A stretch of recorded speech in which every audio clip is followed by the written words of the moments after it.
Rapidly হয়। যেমন দেখেন না, 'প্রথম আলোতে', 'ডেইলি স্টারে' আক্রমণ হইছে।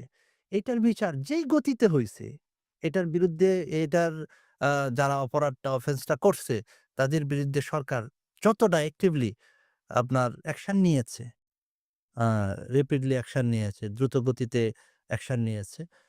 এইভাবে আসলে তো মানুষ, দেশের মানুষ হিসেবে সবাই আশা করে যে কেউ বিচার প্রার্থী, তার বিচারের ক্ষেত্রে যেন সরকার এইভাবে সাড়া দেয়।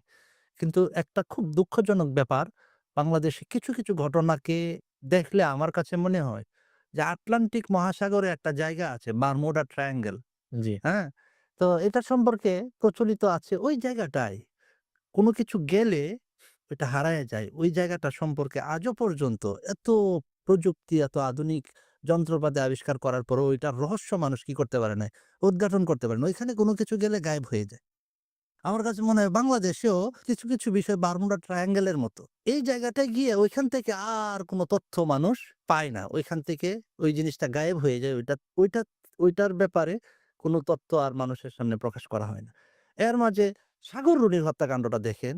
এটা তো আ অনেক বছর হয়ে গেল সাগর রুনির হত্যাকাণ্ড। এটা গত সরকারও তার যে বিচার আছে, বিচারটাকে পিছাইতে সরকার বিদায় হইল।